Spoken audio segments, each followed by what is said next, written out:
आज अपन चलते हैं क्लासिफिकेशन ऑफ डीसी जनरेटर।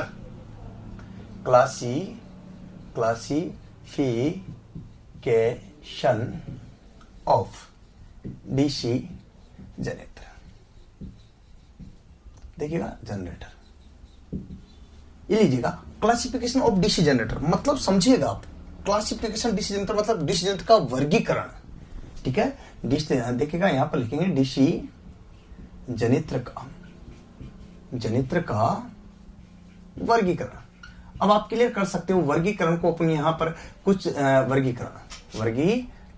तो क्लासिफिकेशन ऑफ डीसी जनित्र मतलब डीसी जनित्र का वर्गीकरण को विशिष्टीकरण बोल सकते हैं। कुछ अपन जो है टाइप भी बोलते हैं। टाइप का मतलब प्रकार, कितने प्रकार का होगा तो वो भी एक ही बात है, तो कंफ्यूज मत होना।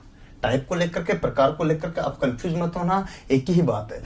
अपन बात करते हैं डीसी जनित्र कितने प्रकार का होता है, इस तरह से किस प्रकार से वर्गीकृत किया गया है, ये सारे के सारे अपन यहाँ पर प्रकार को पढ़ेंगे, टाइप को पढ़ेंगे। चलिए लीजिएगा, सबसे पहले मैं डीसी जनरेटर के बारे में बात कर रहा हूं तो यहाँ क्लासिफिकेशन की बात करते हैं। तो आपका पहला क्वेश्चन आता है कि डीसी जनरेटर जो है, जिस पर मैं यहाँ पर हाईलाइट कर रहा हूं, ध्यान देना, ये कितने प्रकार का होता है। तो आपको ध्यान रखना है ये केवल और केवल कितने प्रकार का, 2 प्रकार का होता है। कितने प्रकार से वर्गीकृत है इसको, 2 प्रकार से होंगे। चलिए आप कहोगे 2 प्रकार से कौन कौन से सर। तो सबसे पहले अगर जिक्र किया जाए, ध्यान दीजिएगा, तो प्राइम मूवर के आधार पर, किसके आधार पर, प्राइम मूवर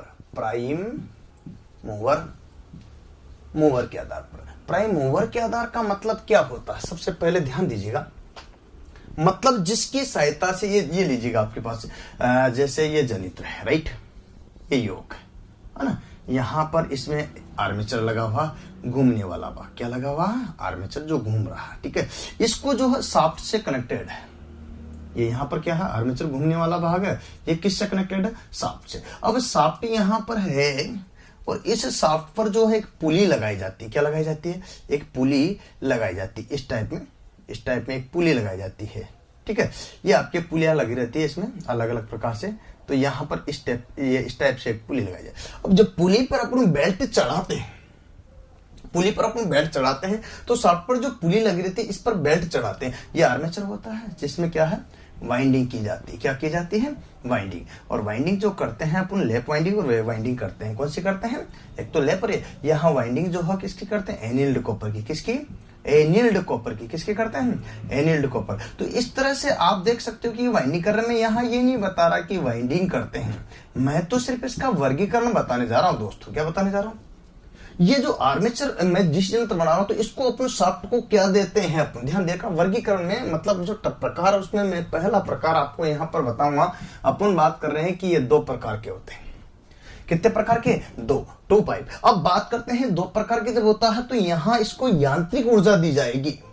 देखिएगा सरल लैंग्वेज में, जो कि डीसी यंत्र का क्या कार्य हुआ बताओ, है ना, यांत्रिक ऊर्जा को विद्युत ऊर्जा में बदलना, राइट। मैकेनिकल एनर्जी को इलेक्ट्रिकल एनर्जी में बदलना, यही है ना। तो मैकेनिकल एनर्जी कहां से प्राप्त होगी, प्राइम मूवर की सहायता से। प्राइम मूवर क्या है, इसको घुमाने वाला भाग। अब प्राइम मूवर को भी, तो प्राइम मूवर कहां से क्या करेगा, अर्थात टरबाइन होते हैं ना, टरबाइन, तो टरबाइन की सहायता से प्राप्त होती है। तो प्राइम मूवर के आधार पर कितने प्रकार से इसको मिल सकती है, प्राइम मूवर के आधार पर अगर बात करते हैं तो यहां आपका प्राइम मूवर के अनुसार, किसके अनुसार, अब प्राइम मूवर क्या होता है, घूमने वाला भाग, सीधा सीधा। तो प्राइम मूवर अगर बात करते हैं तो सबसे पहला मतलब जल चालित मतलब जल की सहायता से चलने वाला टरबाइन। और टरबाइन की ब्लेडों पर क्या डाला जाता है, मान लीजिए आपकी ये टरबाइन है, इसके जो ब्लेड लगी हुई है, इस पर जो है तेज गति से, तीव्र गति से पानी डाल दिया गया। और पानी डालेगा तो ये इसके कारण क्या करेगा, मूव करेगा, घूमेगा। तो ये शाफ्ट भी घूमेगी, क्योंकि पुली की सहायता से ये शाफ्ट जुड़ी हुई है। और शाफ्ट जब घूमी तो उससे आर्मेचर जब बड़ा हुआ, और आर्मेचर जब है तो ये फेराडे का चुंबकीय प्रेरण के नियम के आधार पर इसको क्या करने लगा, प्रतिच्छेदित करने लगा। किसको, फ्लक्स को। जब फ्लक्स प्रतिच्छेदित हुआ तो आउटपुट में क्या मिलने लगा आपको, EMF।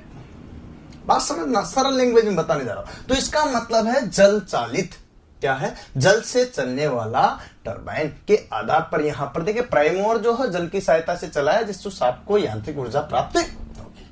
अर्थात यहां सरल लैंग्वेज में समझ सकते हो कि इसको यांत्रिक ऊर्जा, यहां मैकेनिकल ऊर्जा जो दी जा रही है वो यहां अब आउटपुट के रूप में ईएमएफ मतलब विद्युत ऊर्जा जो है प्राप्त होगी। क्या प्राप्त होगी? विद्युत ऊर्जा। कैसे प्राप्त हुई? ईएमएफ के रूप में, प्रतिच्छेदन के फलस्वरूप, काटने के फलस्वरूप, चुंबकीय बल रेखाओं का प्रतिच्छेदन के फलस्वरूप। 90 डिग्री पर काटा तो अधिकतम ईएमएफ हुआ, समांतर में काटा या फिर सरल में काटा तो न्यूनतम अर्थात शून्य ईएमएफ प्राप्त हुआ। तो यहां यही चीज है। तो पहली आपको जल, दूसरा आता है स्टीम। क्या था? स्टीम मतलब भाप, स्टीम चालित। स्टीम चालित आपने देखा होगा। अब आप कहोगे कि सर स्टीम चालित कैसे होगा? स्टीम से चलने वाला, जेम्स वाट याद किया, वही भाप, भाप की सहायता। आपने देखो ट्रेनों में कई बार कोयला आता हुआ देखा हुआ, खूब कोयला आता है। और कोयला आता तो वो कहां जाता है? कहां जाता है? स्टीम मतलब यूं समझिएगा कि भाप से जहां पर विद्युत का उत्पादन होता है उसको बोलते हैं थर्मल पावर प्लांट।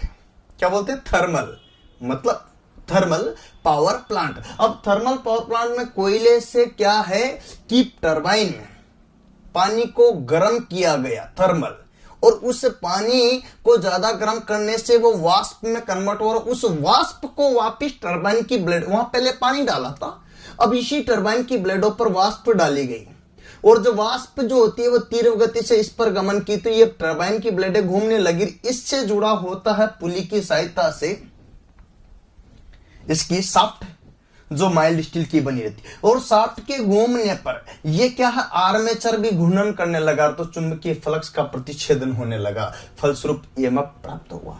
वही सेम जैसे पहले अपने यहां जल था उसकी जगह भाप आ गई, केवल बीच में क्या आ गया, बॉयलर को गर्म किया, बॉयलर में पानी को गर्म किया और उसको वाष्प में बदला। किसकी सहायता से? अपने यहां पर बताओ, कोयले की सहायता से। चलिए आपको ये भी बात समझ में आ गई।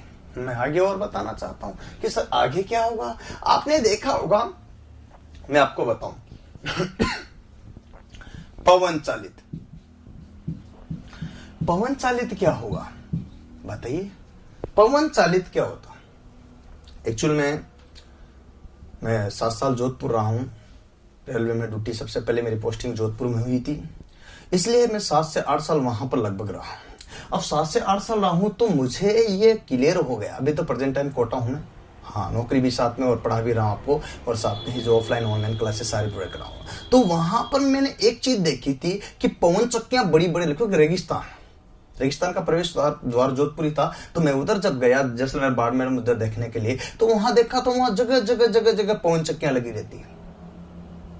अब पवन चक्की क्या होती है? वो जो टरबाइन की ब्लेड होती है पवन की, जो वो क्या होती है, पवन की सहायता से मूव करती है। ठीक है, पवन जैसे चलती तो उसकी सहायता से मूव करती, तो वो जो है शाफ्ट से जुड़ा रहता है, और जैसे ही शाफ्ट से जुड़ा रहता तो ये पवन चली थी, ये घूमने लगी, और शाफ्ट से क्या जुड़ा हुआ है यहाँ पर? किसकी सहायता से? वही पुली की सहायता से क्या जुड़ा हुआ है यहाँ पर? इसकी शाफ्ट, और इसकी शाफ्ट से यहाँ टरबाइन एक तरह से वही ब्लेड है, ब्लेडों की सहायता से इसमें जो है ना पवन की ब्लेड होती है, वो पवन जो ब्लेड है ना उसके घूमने से फलस्वरूप ये घूमा, और इसके घूमने से फलस्वरूप वही चुंबकीय बल रेखाओं का प्रतिच्छेदन हुआ, फैराडे का चुंबकीय प्रेरण का नियम लागू हुआ, फलस्वरूप अपन को ईएमएफ प्राप्त हुआ और आउटपुट ले लिया। चलिए आउटपुट तो ले लिया अपने पिगटेल लगा करके, है ना। तो यहां तक आपने पवन चक्की के बारे में पढ़ा। तो ये पवन चक्की ज्यादातर रेगिस्तानी क्षेत्रों में, पहाड़ी क्षेत्रों में इस जगह पर लगाई जाती है जहां पवन आसानी से मिल जाए, और ये उसी तरह से कार्य करती है। अर्थात पवन चक्की में क्या करते हैं कि पवन ऊर्जा को यांत्रिक ऊर्जा में, और यांत्रिक ऊर्जा को फिर विद्युत ऊर्जा में। इसको कौन सी दी? पवन ऊर्जा। उसको घूमने वाली ऊर्जा को बोलते हैं यांत्रिक ऊर्जा, जो अपन को यहाँ मिल गई। यांत्रिक ऊर्जा को ये यंत्र किसमें बदल रहा? विद्युत ऊर्जा में। बोलो, सारी भर्तियां मिल रही है। उम्मीद करता हूँ ये सारी बातें तो आपको समझ में आ ही रही ना। तो वही चीजें मैं आपको बता रहा हूँ, आप बने रहो और निराश नहीं होना, क्योंकि कहते हैं तकदीर के खेल से कभी निराश नहीं होते, तकदीर के खेल से कभी निराश नहीं होते, जिंदगी में कभी उदास नहीं होते, जिंदगी में कभी उदास नहीं होते, हाथों की लकीरों पर क्यों विश्वास करते हो यारो? हाथों की लकीरों पर क्यों विश्वास करते हो दोस्तों? तकदीर उनकी भी होती है जिनके हाथ नहीं होते, जिनके हाथ नहीं होते। उम्मीद करता हूं आपको मेरी बात समझ में आएगी। तो प्लीज अपने दोस्तों को, अपने मित्रों को फेसबुक पर, व्हाट्सएप पर एंड जहां पर भी भेज सके इंस्टाग्राम, टेलीग्राम में भेज दीजिएगा। और नया दोस्त प्लीज बेल बटन को जरूर दबाइए और इसको सब्सक्राइब, लाइक, शेयर ज्यादा से ज्यादा करें। उम्मीद करता हूं आप मेरी बात को फॉलो करेंगे, तो इसी तरह से क्लास आप लेते रहोगे। आज के लिए इतना ही। जय हिंद, जय भारत, वंदे मातरम।